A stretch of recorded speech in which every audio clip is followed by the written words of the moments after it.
এ মুসলমান দিলের কান্ডা লাগা শোনো গো,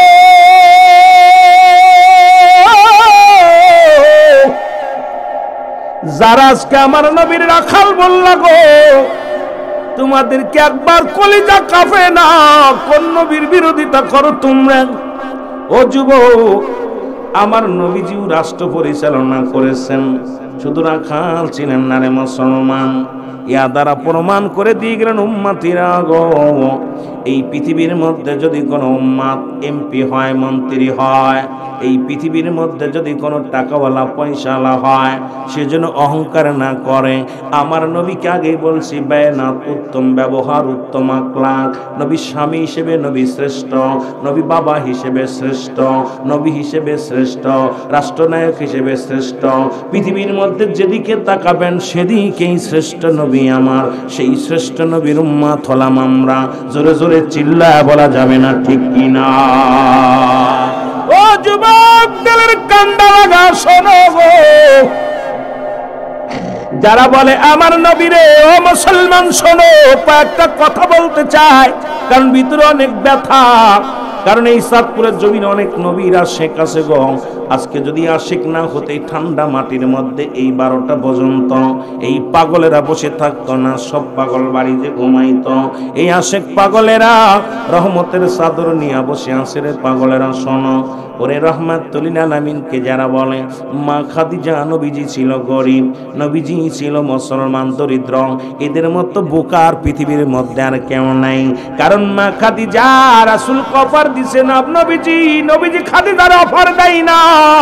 নবীজির খাদিজার মুজিজা দেখে, কোন মুজিজা? একদিন রাসূল আকরাম সাল্লাল্লাহু আলাইহি ওয়াসাল্লামের চড়াই বকরি চড়াইতে গেলেন। খাদিজা আগে থেকেই যখন শুনতে পেরেছে তাওরাত জব্বর কিতাব পড়িয়া, ওরে আখিরি নবী আসবে, তার বাবার নাম থাকবে আব্দুল্লাহ, মার নাম থাকবে আমেনা, বংশ থাকবে কুরাইশ, গঠন হবে কেমন, সব কিছু জেনে গেছেন মা খাদিজা। খাদিজার আগে বিয়ে হয়েছিল 2খানা, সন্তানাদি আছে, প্রতিজ্ঞা করেছিল জীবনে আর শাদী করব না। কিন্তু রাসূলের মুজিজা দেখিয়া খাদিজা এমন পাগল হলো। খাদিজা দুনিয়ার কোনো পাগল নাই, পাগল হলো রব্বে কারিমের, পাগল হলো জান্নাতের, পাগল হলো আমার নবীর। জোরে বলেন ঠিক কিনা?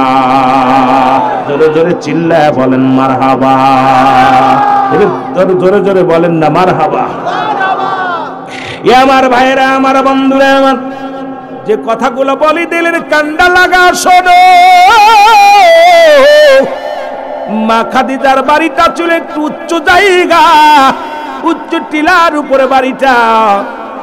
রাখাল যখন বকরিগুলো নিয়ে গেলেন, ওরে মুসলমান রাখালেরা সবাই তো নবীজির বিষয় বলেছে, খাদিজারে এমন রাখাল রাখছো, এই রাখাল বয়া থাকে, মেঘমালা ছায়া দেয়, এই রাখালের বকরিগুলো কোথাও দৌড়াদৌড়ি করে না, এক জায়গা বয়া পাথরের মধ্যে চাটা দেয়, পেটটি ভরে যায়। রাখাল রে, এমন কোন রাখাল রে তুমি রাখছো রে খাদিজা? ও খাদিজা রে, পৃথিবীর মধ্যে তুমি এমন একজন মানুষকে রাখালে রাখছো গো, যারে সাপে আসিয়া বাতাস করে, মেঘমালা ছায়া দেয়। রাসূল যেদিকে যায় সেদিকে মেঘমালা ছায়া দেয়। রাসূল যখন গাছের নিচে দিয়ে যায়, গাছগুলো ছায়া দেয়। খাদিজার মনে পড়ে গেল ওই রাসূলুল্লাহর কথাগুলো, বাবার নাম, মার নাম, দাদার নাম। খাদিজা পাগল হয়ে গেল, নবীজির মুজিজার জন্য পাগল হয়ে গেলেন। এবার খাদিজা উচ্চ মরুভূমি প্রান্তরে উঠিয়া দেখে রে রাসূলুল্লাহ একটা জায়গা বয়ে আসে, উপরে মেঘমালা ছায়া দেয় রে, রাসূল বয়ে আসে, চারিদিকে বকরিগুলো ঘিরে ঘিরে ঘিরে সব দাঁড়ায় আছে। খাদিজা দেখে পাগল হয়ে গেল, আমি কারে রাখাল রাখছি রে? আরে আমি কারে রাখাল রাখলাম? ও যুবক, দিলের কান্ডা লাগা শোনো গো। রাসূলুল্লাহ এবার বাড়ি, রাসূল ফিরে আসলেন, যখন বকরিগুলো নিয়ে ফিরে আসলেন, খাদিজার চোখে ঘুম নাই, খাদিজা পাগল হয়ে আছে কি অপেক্ষায় দেখার জন্য। গবি মুসলমান, ভরা দুপুরের সময়, এই মুসলমান চৈত্রি মাসের রোদের মধ্যে রাসূলুল্লাহ ফিরলেন বকরিগুলো নিয়ে বাড়িতে। এসে যখন গোয়াল ঘরের ভিতরে ঢুকলেন, ঢুকিয়া বকরিগুলো থুইয়া রাসূলুল্লাহ একটু বিশ্রামে গেলেন। মা খাদিজা আস্তে আস্তে আসলেন, যায়া দেখে রে রাসূলে পাক সাল্লাল্লাহু আলাইহি ওয়াসাল্লাম ঘুমায় আছে, চোখ দুটো বন্ধ করে আছে, আর মৌমাছিগুলো পানি নিয়ে রাসূলের দুরূদ পড়তেছে, আর পানিগুলো মধু হয়ে যাচ্ছে, রাসূলের মুখের মধ্যে ফোঁটা ফোঁটা দেয়, রাসূল মুখটা মুসিব্বা মুবারক চেটে চেটে খায়। জোরে বলেন মারহাবা। এ মুসলমান শোনো গো, এই দৃশ্য যখন খাদিজাতুল কুবরা দেখতে পাইল, অনেকগুলো মধুর চাক থেকে মধু নিয়ে রাসূলের মুখের মধ্যে যখন দিছে রে, রাসূলুল্লাহ চোখটা মেলে দেখে তার মানে রাসূলুল্লাহ উঠিয়া বলে খাদিজা রে আপনি এখানে কেন? কই রাখাল রে, আর আমি আমার চোখ আর ফাঁকি দিতে পারবা না রে রাখাল, আমি কি ভুল করেছি, আজ থেকে আর তোমার বকরি চড়ানো লাগবে না, আমি খাদিজা আমার জীবন জৈবন সইবা দিব আপনার ভাই। জোরে জোরে চিল্লায় বলেন মারহাবা। ও নবীর এই সমস্ত মজেজা দেখা বিবি খাদিজা, বলেন নবীর এই সমস্ত দেখা বিবি খাদিজা, জীবন জৈবন সফল নবীর পায় গো নবীজি, কোন সাধনে পাইব আপনায়, বলেন কোন সাধনে পাইব তোমায় গো নবীজি, কোন সাধন ও নবী ও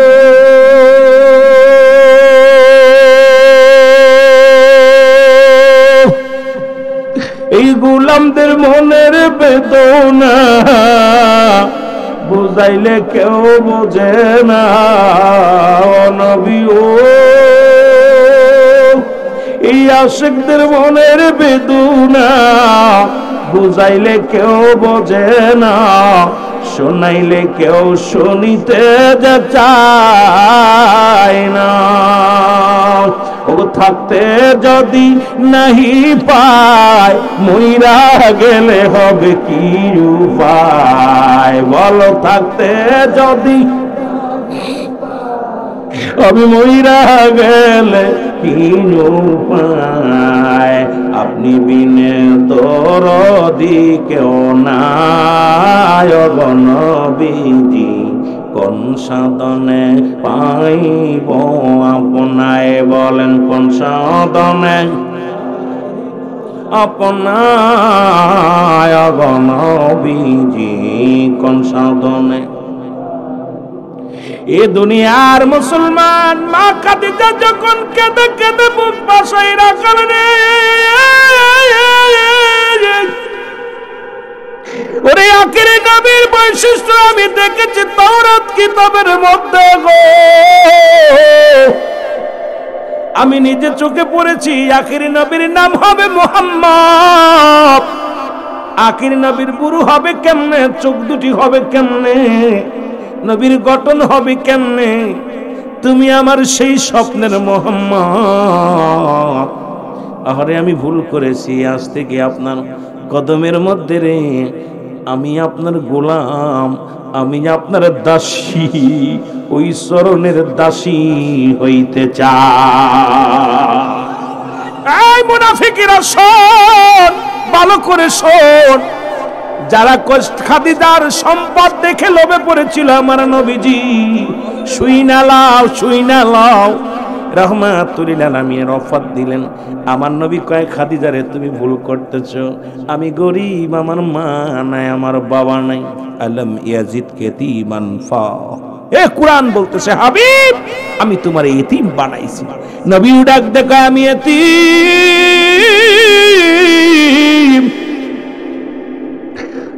নবী তো আমি নবী। খাদিজারে তুমি কি বলতে চাও বলো? রাখাল আমি তোমার আমার মালিক বানাইতে চাই, আমি তোমার পায়ে আমার জীবন জৈবন অর্পণ করতে চাই। নবী কয় না না, এটা হয় না, আমি এটা পারবো না, এটা কিছুতেই সম্ভব নয়। তবে তুমি যে তুই এত করে বলতেছ রে খাদিজা, আমার একজন আমার একজন গার্জিয়ান আছে, গার্জিয়ান হলো আমার চাচা আবু তালিব। যাও যাও তার কাছে খবর নাও। খাদিজার কাছে প্রস্তাব হলো, বিয়ের প্রস্তাব দেয়া হলো। খাদিজার প্রস্তাব কানা ফিরে দিলেন না। রাসূলের চাচার দুজনের মধ্যে, মুসলমান শোনো, দুজনের প্রস্তাবের মাধ্যমে বিয়ে হয়ে গেল। জোরে জোরে চিল্লায়া বলা যাবে না সুবহানাল্লাহ। ওরে বিয়েটাও করলাম আমার নবী উম্মতের জন্য রে। মুনাফিক মৌলবীরা শোন, আরে আমার নবী শাদী করেছিল এটা আমার আপনার কল্যাণের জন্য গো। নবীজি বিয়ে করলেন যখন বয়স নবীর কত? 25। কত জোরে বলেন কত? মা খাদিজার বয়স তখন কত? মাত্র 40। নবীর চাইতে অনেক বড়। রাসূল বিয়ে করলেন, প্রমাণ করে দিয়ে গেলেন। আবার নবীর বয়স যখন 53, শেষ বয়স, নবীজি বিয়ে করলেন আম্মা জান আয়েশা সিদ্দিকার বয়স তখন মাত্র 7। কত বছর? আরো জোরে বলেন কত বছর? এর রব্বে কারীম হুকুম দিল, যদি আমার পরে কাউকে সিজদা করার হুকুম থাকতো গো, এই দুনিয়ায় নিজ নিজ স্বামীকে সিজদা করার হুকুম আল্লাহ প্রতিটা মেয়েদেরকে দিত। জোরে বলেন ঠিক কিনা? সুতরাং রাসূলুল্লাহ বিয়ে করলেন। এর মধ্যে একটা হাকিকত, মুসলমান শোনো, ও মৌলবী সাহেব, তোমার জন্য, তোমার কল্যাণের জন্য নবী করে গেলেন। আমার উম্মতিরা দুনিয়ার মধ্যে শাদী করলেন, বিবি যদি বয়সে বড় হয় যেন স্বামীর প্রতি অবজ্ঞা না করে, স্বামীকে যেন অবহেলা না করে। আবার বিবির যদি বয়স কম হয়, স্বামী যদি বয়স্ক হয়, কোনোদিন যেন তাকে কি না করে, তাকে যেন অবহেলা না করে। নবী উম্মতের জন্য রেখে গেলেন, আমার উম্মতিরা রে তুমি দেখো, আমি নবী বিয়ে করলাম 25 বছরের বয়সে 40 বছরের নারীকে, আবার শেষ বয়সে বিয়ে করলাম আম্মা জান আয়েশা সিদ্দিকার। এটা দ্বারা প্রমাণ করে দিয়ে গেল স্বামীরা রে, তোমরা রাজায় হবে তোমাদের বিবিদের কাছে, কারণ তোমাদের মর্যাদা বিবিদের কাছে অনেক বড়। জোরে বলেন ঠিক কিনা? রাসূলুল্লাহ রেখে গেলেন, তোমাদের বিবি যদি বয়সে ছোট হয় তবুও তোমার স্বামীর প্রতি যেন অশ্রদ্ধা না হয়, শ্রদ্ধাশীল হয়। খাদিজা এত ভালোবাসতেন নবীকে, নবী তো ছোট ছিল খাদিজার চাইতে, কিন্তু রাসূলুল্লাহকে এত ভালোবাসতেন, নবীজি জীবনে খাদিজারে বলতে পারে নাই। খাদিজার কথা মনে করে একদিন কাঁদতেছে। আম্মা জান আয়েশা সিদ্দিকা বলে, ইয়া রাসূলুল্লাহ আপনি কাঁদছেন কেন? খাদিজা, আজকে আয়েশারে আমার খাদিজার কথা মনে পড়তেছে। আমার রাসূল বলা পর আম্মা জান আয়েশা সিদ্দিকা বলতেছে, ইয়া রাসূলুল্লাহ, ইয়া হাবিবাল্লাহ, আপনি আপনাকে এত ভালোবাসবো, জীবনে খাদিজার কথা মনে করতে দিব না। জোরে বলেন না সুবহান। আর একটু জোরে বলেন সুবহানাল্লাহ। সুতরাং রাসূলুল্লাহ, ও যুবক, আমার যুবক বাবারা শোনো গো, রাসূল কিন্তু আপনার আমার জন্য এটা করলেন। এরপরও যদি নবীরে বলো নবী বুড়ি বিয়ে করছে, নবীজি আমার মুসলমান শোনো, শুধু আপনার আমার কল্যাণের জন্য বলে করলাম। ওই যে একটা হাদিস বলেছেন, হায়াতি খায়রুল লাকুম, নবীর হায়াতের জিন্দেগিটা উম্মতের জন্য কল্যাণ স্বরূপ। জোরে বলেন ঠিক কিনা? দয়াল নবী, মায়ার নবী গো, আপনি নবী আমার জীবনের জীবন। বলেন আপনি নবী আমার, আপনি আমার জীবন সাথী, অন্ধকার কবরের বাতি। বলেন আপনি আমার জীবন সাথী, অন্ধকার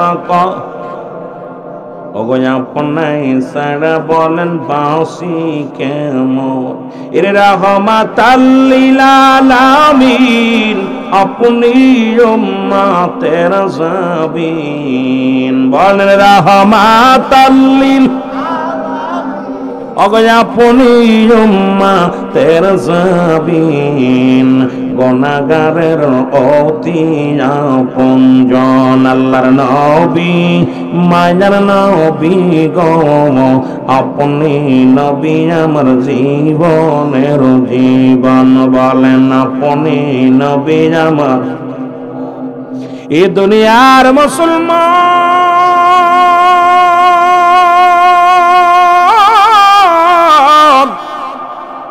আবার কেউ কেউ বলে আমার নবী দুনিয়ার মধ্যে তালিযুক্ত কাপড় গায়ে দিছে গো। এ কপাল পুরার শোন, এটা উম্মতের জন্য দিছে। উম্মতিরা নে, আমি নবী দামি কাপড় গায়ে দিলাম। নবী একটা পোশাক গায়ে দিছে যার দাম ছিল তৎকালীন জামানায় 42,000 দিরহাম, যা পৃথিবীর কোন রাজা বাদশা পড়তে পারে নাই। আবার নবী তালিযুক্ত কাপড় গায়ে দিছে, প্রমাণ করে দিয়ে গেলেন উম্মতিরা রে, আমার উম্মতের মধ্যে অনেক দরিদ্র হবে যারা যেন ওই সিরাযুক্ত তালিযুক্ত কাপড় পেয়ে যেন কষ্ট না পায়। তখন মনে করবে আমার নবীও তো গায়ে দিছে, মনের ভিতরে যেন কষ্ট না পায়। আবার যদি তুমি ধনী হও,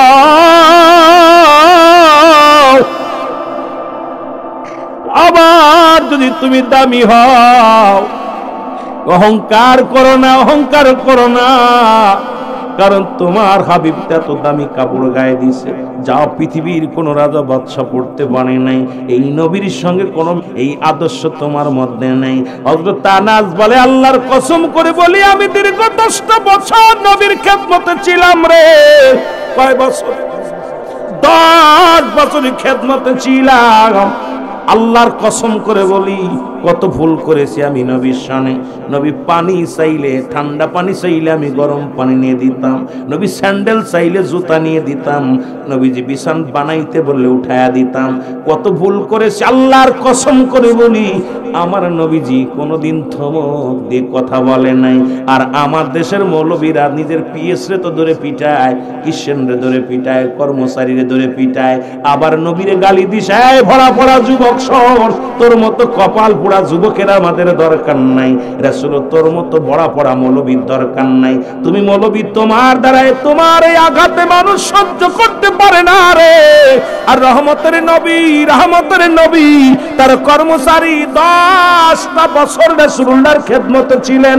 বলে আল্লাহর কসম করে বলি নবীজি কোনোদিন আমারে ধমক দিয়ে কথা বলে নাই। জোরে বলেন মারহাবা। চিন্তা করছেন একটু? কয় বছর? 10 বছর।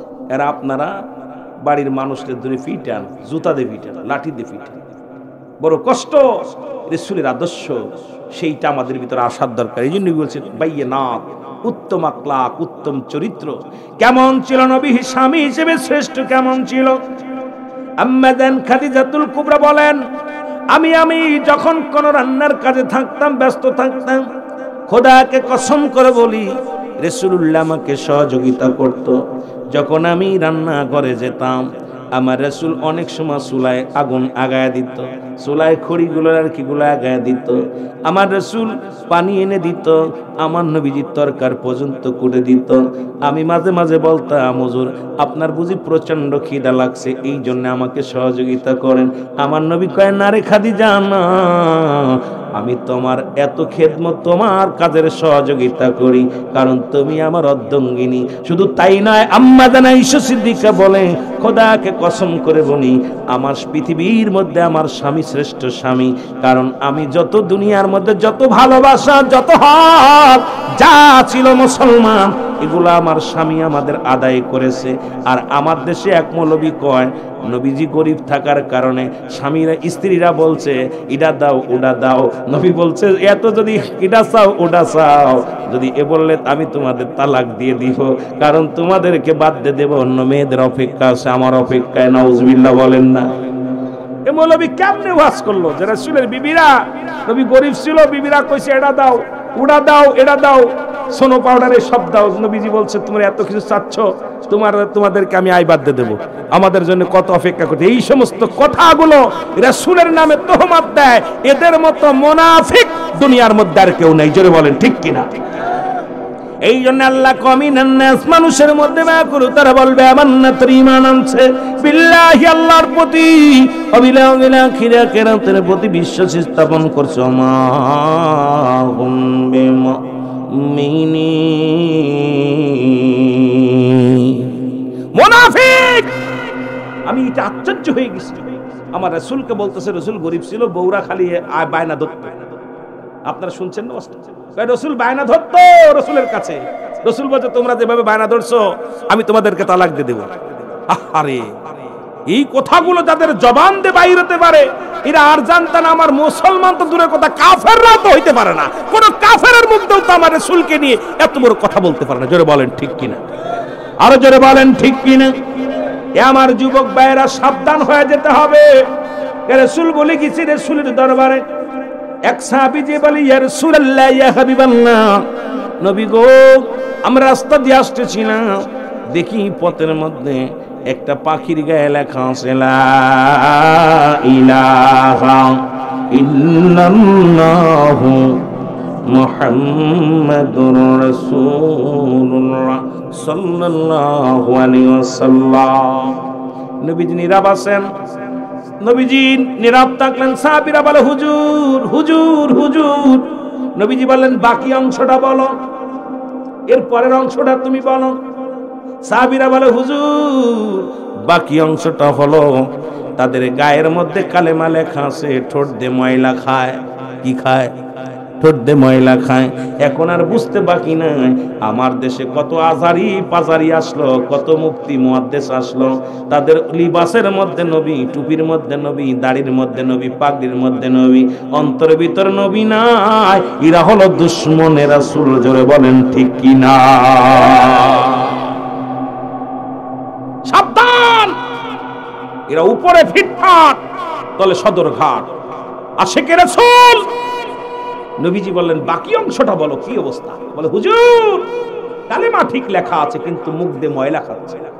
রাসূলুল্লাহ আফসোস করে বললেন, আমি দেখতেছি অচিরেই একদল আলেম বাইর হবে, তাদের উপরে লিবাস কিতাবাদি দিয়ে ইংলিশ বলবে, আরবি বলবে, কোরআন বলবে, উপরে বলবে, উপরে খুব আপনাকে তো নসিহত করবে, কিন্তু ভিতরে 2 নাম্বারই ভরা থাকবে, তাদের ভিতরে নবী প্রেম থাকবে না। জোরে বলেন ঠিক কিনা। এই জন্য রাসূলুল্লাহ 3 দিক ফিরে দোয়া করলেন। মক্কার দিকে ফিরে, মদিনার দিকে ফিরে দোয়া করলেন, ইয়ামেনের দিকে ফিরে দোয়া করলেন। রাসূলুল্লাহ 2 রাকাত নামাজ পড়ে দোয়া করলেন। প্রথম করলেন মক্কার দিকে ফিরে, আল্লাহ মক্কাবাসীর মধ্যে শান্তি দাও, মক্কার মানুষের অভাব দূর করে দাও, মক্কার মানুষের আল্লাহ দরিদ্রতা দূর করে দাও, মক্কার বাসীর মধ্যে তুমি রহমতে ভরপুর করে দাও। আবার 2 রাকাত নামাজ পড়ে নবীজি মদিনার দিকে ফিরে দোয়া করলেন, আল্লাহ মদিনার মানুষের শান্তি দাও, মদিনার বুক থেকে সমস্ত গজব উঠায় নাও, মদিনার মানুষের উপরে শান্তি দাও। আবার নবী 2 রাকাত নামাজ পড়লেন। নামাজ পড়ে দোয়া করলেন ইয়ামেনের দিকে ফিরে, আল্লাহ ইয়ামেনবাসীকে তুমি রক্ষা করো, ইয়ামেনের উপরে তুমি রহমত দান করো। নবীজি নজবাসীদের দিকে দোয়া করেন নাই। সাহাবীরা বলে, হুজুর আপনি 3 দিক ফিরে দোয়া করলেন, একটা দিক তো বাদ রইল। এ যুবক, এক দিক তো বাদ রইলেন। রাসূলুল্লাহ চোখের পানিগুলো ছিঁড়ে দিয়ে বলে, সাহাবীরা রে, আমি দেখতেছি অচিরে ওই নজবাসীদের মধ্যে শয়তানের শিং বাইর হবে, তারা ইসলামটাকে বড় বাজায়া দিবে, ইসলামটাকে ভুল ব্যাখ্যা দিয়া, ভুল সাজেশন দিয়া গোটা পৃথিবীর মধ্যে সত্য ইসলামটারে মিথ্যা বানায়া দিবে। আজকে দেখছি এই নজবাসী বাহিনীগুলো তারা কিতাবাদি মাহফিলে যাইয়া এমন ভাবে রাসূলের দুশমনের রাসূলকে রাসূলের বিরোধিতা করে কথা বলে, তারা দুনিয়ার মধ্যে নায়ক গায়িকা গায়কের গল্প শুনাইয়া, হে মুসলমান শোনো, যারা নায়িকাদের চেহারা দেখতে আল্লাহর নামে দেখো, আবার একজন কয় অমুক যদি তসলিমা নাসরিন যদি আমার সামনে আসতো, তারে আই লাভ ইউ কয়ে বিয়ের প্রস্তাব দিতাম। তার মানে আর বুঝতে বাকি নাই, এই বন্ডগুলো হলো শয়তানের শিং। জোরে জোরে চিল্লায় বলেন ঠিক কিনা। আমার কথা না রাসূলুল্লাহ বলেছেন যে আমি দেখতেছি অচিরেই একদল শয়তানের শিং বাইরে বা নজবাসীদের মধ্যে, তারা নতুন নতুন আবিষ্কার করবে, নতুন নতুন ফতোয়া দিবে, আর এমন কিছু বলবে যা দ্বারা আমার উম্মতিরা আকৃষ্ট হয়ে যাবে, উম্মতিরা আকৃষ্ট হয়ে যাবে। কথা বুঝলেন? এমন ভাবে তাদের রূপ চেহারা জৈবন দেখাবে, তাদের প্রতি মানুষ আকৃষ্ট হয়ে যাবে, জাহান্নামের দিকে অগ্রসর হবে। ঠিক একদম দেখতেছি অবস্থা। দেখেন না, আমাদের দেশে এক বক্তা কদিন আগে বলতেছে, তাসলিমা নাসরিন যদি এই জামা আমি যদি পাতাম, আমার বোনকে খুব লাইক করি, যদি আমি পাতাম আমি ওর বিয়ের প্রস্তাব দিতাম, বলতাম আই লাভ ইউ। আর এক বক্তা তাফসীর করতেছে, বলতেছে যে যদি আপনার আল্লাহর নামে ওই ভারতের কোন নায়িকা এর দেখো, দেখলি সব কথা বলেন। আরে তোরা মাহফিলে আইছিস কোরআন পড়তে, কোরআনের একটা আয়াতের তাফসীর করতে গেলে রাত কেটে যায়, দিন কেটে যায়, শেষ করা যায় না। সেই কোরআনটাকে পড়ে ভুল ব্যাখ্যা দিয়ে, ভুল সাজেশন দিয়ে গোটা জাতিকে শেষ করার জন্য পায়তারা শুরু হয়ে গেছে। জোরে বলেন ঠিক কিনা।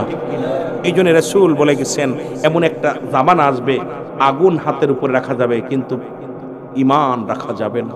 কসুর পাতায় পানি যেমন রাখা যায় না, ঈমান রাখা যাবে না, ঠিক সেই জামানা চলে আসছে। এ আমার ভাইরা, তিনটা জিনিস উঠে যাবে কিয়ামতের আগে। তার মধ্যে এক নাম্বার হলো ইলম উঠে যাবে, আমল উঠে যাবে। আর তার আগে সর্বপ্রথম ব্যাংক, দেখছেন ব্যাংক কিন্তু বাংলাদেশ থেকে পিরায় কিন্তু বিলুপ্ত হওয়া শুরু হয়ে গেছে। রাসূল বলছে যদি কিয়ামতের আগে সর্বপ্রথম ব্যাংক, পশুদের মধ্যে যত পশু আছে এর মধ্যে ব্যাংক বিলুপ্ত হবে। ব্যাংক, কথা বলছেন? কারণ যে ব্যাংক ইব্রাহিম আলাইহিস সালামকে যখন নমরুদের আগুনে ফেলেছিল, তখন ইব্রাহিম আলাইহিস সালামকে আগুনে ফেলার পর বাতাস বলে আমি লিবে দিই, ইব্রাহিম কয় না, আমার আল্লাহ দেখছেন আমারে। কথা বুঝেননি? লা ইলাহা কি কোন, আহা কি আশ্চর্যজনক! ইব্রাহিম আলাইহিস সালামকে আগুন বলতেছে, পানি বলতেছে। নবী দুনিয়ার মধ্যে রাষ্ট্রনায়ক ছিলেন, আমার নবী রাখাল ছিলেন। ও মুসলমান শোনো শোনো, নবীজি তিনটা হালাত মালাকে হাক্কে বাসারি, নবীজির সুরত আমরা বুঝতে পারি নাই। আমরা যারা কই কাওবায় কেউ বলে নবী রাখাল ছিল, গরুর রাখাল না রে বাজান না, নবীজি ছিলেন রাখালি আর ভেসে আসছে শুধু ইসলামের দাওয়াত দেওয়ার জন্য। এ মুসলমান গভীর মনোযোগ, রাসূল ছিল সর্বগুণের গুণান্বিত, যা পৃথিবীর মধ্যে অন্য কারোর নাই। জোরে বলেন ঠিক কিনা? আমার ভাইয়েরা, আমার বন্ধুরা, আমার আমি কথা শেষ করতে পারি না। আসলটা যেটা বলতেছিলাম, নবীও কান্দে, মনে আসেনি বাবা? সাহাবীরা কান্দে। আমার নবীজি বললেন, সাহাবীরা রে, আমার মতো তোমরা কে? আমার আল্লাহ কয়, জিবরিল আমিন তাড়াতাড়ি যাও, আমার হাবিবের চোখে পানি, আমার হাবিবের চোখ দিয়া পানি ঝরে যাও। রহমতের নবী,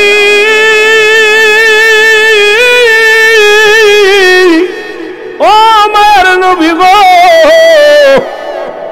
আপনার কান্দন দেখে রব্বে কারিম সহ্য করতে পারে নাই। আমার আল্লাহ বলেন, জিবরিল তাড়াতাড়ি যাও, আমার হাবিবরে জানিয়ে দাও, যাদের আব্বা নাই, যাদের মা নাই, তারা যেন এইভাবে দোয়া করে, রব্বি রহমহুমা কামা রব্বায়ানি সগীরা। জোরে বলেন, রব্বি রহমহুমা কামা রব্বায়ানি সগীরা। জোরে জোরে চিল্লায় বলা যাবে না মারহাবা। এ যুবক রে, নবী সর্বগুণের গুণান্বিত ছিলেন। এমনি বলছে বায়ানাত, উত্তম ব্যবহার, উত্তম আকলাক, উত্তম চরিত্র। নবীজি আমার বাবারা কয়েকটা কথা বলে আসি। যারা আমার নবীকে বলে কাউবয়, আমার নবীজি রাখাল বলে যারা গালি দিয়েছে, শুনে রাখো বাবা, শুনে নাও, আমরা কারোর মন্দ কইতে চাই না, কাউকে গালি দিতে চাই না। মুসলমান শোনো, নবীজি তৎকালীন জামানায় রাখাল হলেন শুধু আপনার আমার কল্যাণের জন্য। কেন করলেন বললেন? নবীজি এই কাজটা করলেন কিসের জন্য? আমার উম্মতের মধ্যে কেউ হবে দিন মজুরি, কেউ কাটবে মাটি, কেউ চালাবে ভ্যান, কেউ চালাবে রিক্সা, কেউ চালাবে দিন মজুরি। আমার উম্মতিরা যেন কেউ কষ্ট না পায়, এই জন্য আমার নবীজি দুনিয়ার মধ্যে মাটি কাটছে, মাটি টানছে, মুসলমান বকরি চড়াইছে, যাতে করে আমার উম্মতিরা কষ্ট না পায়, দুঃখ না পায়। আমি আমার উম্মতের জন্য এইগুলো দিক নির্দেশনা রেখে গেলাম। জোরে জোরে চিল্লায় বলা যাবে না মারহাবা। ও নবী কঠিন মরুর দেশে আইলো রাখালিয়ার বেশে, বলেন কঠিন মরুর দেশে আইলো রাখালিয়ার বেশে, বেসরাইত বনে জঙ্গলায় নবীজি কোন সাধনে পাইব আপনার, বলেন কোন সাধনে নায়ক নবীজি কোন সাধনে। এর উপরি ফেরেশতাগণ করে কত জ্বালাতন, সাপ এসে বাতাস করে গায় নবীজি কোন সাধনে পাই, বাজার একটু স্টোনটা বাড়ায় রাখেন আর একটু, কোন সাধনে পাইব আপনার গো নবীজি, কোন সাধনে পাই। এর বনের যত পশুগণ ভক্তি করে নবীর দূষণ, বলেন বনের যত পশুগণ ভক্তি করে নবীর দূষণ, মেঘমালা মোর ছায়া দিত গায় গো নবীজি, কোন সাধনে পাইব আপনায়, বলেন কোন সাধনে আপনায় গো নবীজি, কোন সাধনে। আবার এই সমস্ত মুজিজা দেখা বিবি খাদিজা, বলেন এই সমস্ত দেখা বিবি খাদিজা, জীবন জৈবন সফল নবীর পায় গো নবীজি, কোন সাধনে। আমার কি আল্লাহ দেখছে না? ব্যাং কি করছে? আল্লাহ তোমার বন্ধু তো পানি আগুনের মধ্যে পড়ছে, আমি লিভে। ব্যাং লাভ দিয়ে এই পাশে প্রস্রাব করে পাশে চলে গেছে, এ পাশে ও প্রস্রাব করে পাশে চলে গেছে। আল্লাহ পাক ব্যাঙের প্রস্রাবকে হালাল করছে। ব্যাঙের প্রস্রাব পবিত্র, সারা জীবন কিয়ামত পর্যন্ত ব্যাঙের প্রস্রাবটা পবিত্র। জোরে বলেন না সুবহান। সেই কুইনে ব্যাং দেখছেন, বাড়ির পাশে পুরা ব্যাং দেখছেন, ঘরের মধ্যে দেখা যায় না পিঠ পুরা পুরা। এই ব্যাংগুলো আমার রাসূলকে, আমাদের আদি জাতির পিতা ইব্রাহিম আলাইহিস সালামকে সাহায্য করেছিল। জোরে বলেন না মারহাবা। ব্যাং বলতেছে আল্লাহ দেখছো, আল্লাহ তোমার ইব্রাহিমের আমি সাহায্য করছি, প্রস্রাব করে আগুন লিভে ফেলছি। সুবহানাল্লাহ বলেন। যেখানে ইব্রাহিম আলাইহিস সালামের আগুন বলছে 1 সপ্তাহ পুড়ছে, 1 সপ্তাহ পরে, কোন কেউ বলছে 10 দিন পরে জ্বলছে আগুন। সেই সড়কের আগুন এমন ভাবে জ্বালাইছিল, এইরকম জ্বলছে দাও দাও করে, 2-4 মাইলের ভিতর মানুষ তাপ, উত্তপ্ত তাপ, এই তাপের আগুন লিবাইয়া দিছে ব্যাঙ্গে প্রস্রাব করে। এখন আল্লাহ তোমার ব্যাং করছে, আল্লাহ তোমার বন্ধুর আগুন আমি লিবেছি। আল্লাহ কয় ব্যাং আমার বন্ধুরে তুই সাহায্য করছিস, আমার বন্ধুরে কারোর কাছে ঋণী রাখবো না, ঋণী রাখবো না, যেহেতু আমি সাহায্য করেছি, তোরা যেহেতু অগ্রসর হয়েছিস, পিঠ পুড়ে গেছে, আমি কষ্ট পেয়েছি, কিয়ামত পর্যন্ত তুই প্রস্রাব করবি, তোর প্রস্রাবটা পবিত্র করে দিলাম। কৃষকের ধানের পোকা খাবি, ময়লা খাবি, আর কৃষকের থুকায় থুকায় ফসল ফলবে, কৃষক শান্তি পাবে, পোকামাকড় গুলো খেয়ে দমন করে দিবি কৃষকের জন্য। কারণ এই পৃথিবীর মধ্যে ব্যাং তোকে মর্যাদা দিলাম শুধু মানুষের উপকার করার জন্য। জোরে বলেন না সুবহান। ব্যাং কিন্তু মানুষের উপকার। এই যে দেখেন আপনি ফসলের জমিতে যদি ব্যাং থাকে দেখবেন পোকামাকড় দমন করে, সব রাত ভরে ওরা টুকটুক করে খায়। কিন্তু আমরা কীটনাশক ওষুধ দিয়ে ব্যাংগুলো বিলুপ্ত করতেছি, আর কিয়ামতের আগে ব্যাং বিলুপ্ত হয়ে যাবে, রাসূল বলে গেছেন। এরপরে কাকলা আসছেন, কাকলা আসছেন, ওই যে দেখবেন খালি গাছে বয়া বয়া এরম করে, খালি জিবা পাশা শিকুল মাথা মুঠা, এটা বয়া বয়া মানসিক দেখলে কয় স্যাপ দেয় মুখে, খালি স্যাপ দেয়, কয় খাই রক্ত খেলো, রক্ত খেলো, আছে না? এটা কি বলেন, কি বলে? কালিশ বাল, আমরা বলি কাকলাস বলি। এরা ফু দিতে যায় জিব্বা পুড়ে গেছিল। আল্লাহ তোমার ইব্রাহিমের আগুন আমি ফুদে লিবাই দিছি। সুবহানাল্লাহ কইতেন না, আরো জোরে, আরো জোরে। আল্লাহ কয় তুই আমার ইব্রাহিমের আগুন লিবাইছস, আমার বন্ধুরা তো তোদের কাছে ঋণী রাখবো না। এ কাকলাস, কিয়ামত পর্যন্ত তোর খাবার চিন্তা করা লাগবে না, কিয়ামত পর্যন্ত ইব্রাহিম নবীর সাহায্য করার কারণে তুই শুধু গাছের মধ্যে বয়া খালি নিঃশ্বাস দিবি। এই জন্য কাকলাস কোনো খাবার খায় না, খালি নিঃশ্বাস টানে পেট ভরে যায়। সুবহানাল্লাহ বলেন, আরো জোরে, আরো জোরে। রক্ত খায়। যেমনি আপনার কবুতর রাসূলকে সাহায্য করেছিল যখন হিজরত করেছিল। কিছু কথা অনেক ওয়াজ, যেহেতু রাত হয়ে গেছে, এমন রাত আপনাদের কষ্ট দিব না, আমিও ছেড়ে দিব। কারণ যত আপনাদের বসা দেখে আমার মজা লাগছে, অনেক আপনারা অনেক মন থেকে ভালোবাসেন আমাকে, যে আমি আসার পর এই পাগলগুলো এই ঠান্ডা মাটির মধ্যে বসে আছে। আমিও আপনার 11টার আগে আসতে পারতাম, বললাম আমি ভুল ঢুকেছি, একজন বদমাইশরে নিয়ে আইছি ঢাকা থেকে, আমার বলছে হুজুর আমার একটু নিয়ে যান।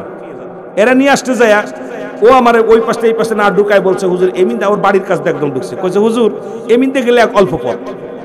আমি কই কি তারে, আমি ওরা কইছি এই তুই ম্যাপ ধর। কয়ান ভাই উনি তো এলাকার মানুষ, ভালো চেনে, উনারে নিয়ে যাই। তো উনি আমার সাথে দেখা, এরপরে উনার মাহফিল করছে 2টা, নাম হলো জালাল মিয়া, নাম আব্দুল জালাল। তো উনি যেহেতু ব্যান্টান চালায়, গরিব মানুষ কাছে ভাই গেলে 500 টাকাও বেঁচে যাবেন ওনার, তারপরে দোয়াও করবেন, আর ওনার তো চিনি নিয়ে যান, উঠা গাড়িতে উঠা। এই বদমাইশটা মানে আনতে যায় ওর বাড়ি যাওয়ার জন্য এমন কায়দায় ঢুক হয়েছে, খালি মোড় আর মোড়, মোড় আর মোড়, ঘুরতেও পারি না, ফিরতেও পারি না, কি অবস্থা। পরে আমি কইছি ভাই আপনি, কই ভাই আমারই ভুল হয়ে গেছে, আপনি যদি এমনিতে যাইতেন তাহলে বেশি সহজ হতো, নাহলে এমনিতে গেলে আরো সহজ হতো। আমি বলিস আপনার একবার যদি আমি ইসি চলে আসতাম, ডাইরেক্ট কুমিল্লা চলে আসতাম, কুমিল্লাতে একদম কত সুন্দর পথ, একটানে চলে আসতে পারে, কিন্তু আমি এমন একটা জায়গা ঢুকছি বারবার পথ চিনি এক খালি এলোমেলো পথ। তারপরেও আল্লাহ আমাদেরকে নিয়ে জলম রোড, কি রোড, বরুড়া জলম রোড, ওটা আপনারা চেনেন, এমন জায়গাতে নিয়ে আইছে। আমি এখন না পারতেছি বলতে, না পারতেছি সইতে। আমি তুই গরিব মানুষ, আমার পরে ওনার নামাই দেওয়া পর ভাই আমার এই জায়গা নামাই দেয়, তোর বাড়ি কই? আমি আয়, তোর স্বার্থের জন্য তুই আমাদের করলি কি? তোর স্বার্থের জন্য আমার মাহফিলটা ক্ষতি করলি। কয় ভাই আমার ভুল হয়েছে। ভুল হয়েছে, তুই যদি আমার বলতে 200 টাকা দিতাম, 100 টাকা দিতাম, কিন্তু আমাদের তা না বলে আমার খালি খালি ঘুরাই ঘুরাই নিয়ে আসলি। আল্লাহ তবুও তার যেহেতু সুন্নিয়াত ভাই, তার বড় দোয়া করবো না, তার জন্য দোয়া করি, মাফ চাইছে বারবার। আমি বলছি ভাই যেহেতু তো ঠিক আছে, আল্লাহ দয়া করুক। তবে আমার আরেক ভাই বলছে ভাই ফিরে যান, আমার ফোন দিয়ে বলছে ভাই আসার দরকার নেই, ফিরে যান। চিন্তা করলাম ফিরে যা, আবার ওর কাছে ভালো করে কমিটির বাইরে ফোন দে, ভাই যদি একজন হয়তো রাগ করে বলতে পারে, কিন্তু আমার ভাইয়েরা এমনও তো মাহফিল যারা আশেকে রাসূল প্রোগ্রাম সাজাইছে, ওয়াজটা বড় জিনিসটা দেখা করার দরকার, কারণ মানুষ যেন মুনাফিক, কমিটি মুনাফিক হবে, কবে যে রুল আমিনের দাওয়াত না দিয়া আমাদেরকে একটা ভিলকিবাজি দেখাইছে, কথা বুঝেন। এই জন্য বাবা পথে ঘাটে চলা খুব কষ্ট, এরপরে কুয়াশা, রাস্তার যে অবস্থা খুব ভয়ঙ্কর, যে সময় কথা দিয়ে কথা রাখতে যে আধা ঘন্টা এলোমেলো করে ফেলেছি। এই জন্য আমি আপনাদের কাছে বারবার ক্ষমা চাই, যে আমি সবসময় ক্ষমা চাই। আমি এমনি 2টা প্রোগ্রাম রাখি না, যে একটা প্রোগ্রামই রাখি বেশিরভাগ, যে যাতে করে ভেজাল না হয়, তবুও মানে অনেক সময় ভেজাল হয়ে যায়। এই জন্য আমি আপনাদের কাছে ক্ষমা চাই করে জোরে, যে আমার আপনারা ক্ষমা করবেন যে ভুল কথা রাখতে পারিনি। কারণ প্রতিশ্রুতি ভঙ্গকারী 3টা খাসলাত যার ভিতরে থাকে সে মুনাফিক, সে মুসলমান না। নাম্বার 1 প্রতিশ্রুতি ভঙ্গ করা, নাম্বার 2 সে মিথ্যা বলা, নাম্বার 3 আমানতের খেয়ানত দেয়।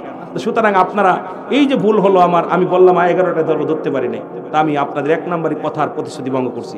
আপনারা আমাকে ক্ষমা না করলে আল্লাহ মাফ করবে না, ঠিক কি না? মাফ করছেন তো? মাফ করছেন? আল্লাহ কবুল করুক, জোরে বলেন আমিন। যেটা বলতেছিলাম, রাসূল পাক সাল্লাল্লাহু আলাইহি ওয়াসাল্লামকে সাহায্য করেছিল কে? মাকড়সা আর হলো কবুতর। এখন মাকড়সা ডিম পাড়ে তা দিতেছে। আপনারা এই অনেক লম্বা ইতিহাস, আমি নবী সম্মানে ঢুকছি বিলে কথাটা বলতেছি, কথা বুঝেননি? এখন মাকড়সা বলতেছে আল্লাহ দেখছনি তোমার বন্ধুরে সাহায্য করলাম, শত্রুদের থেকে বাঁচালাম। আল্লাহর কথা, আল্লাহ দেখছনি আমি তোমার বন্ধুরে সাহায্য করলাম। আমার রব্বে কারীম কষ্ট পেয়ে গেছে, কি কয় রে, আমার বন্ধুরে সাহায্য করে খোঁটা দিতেছে।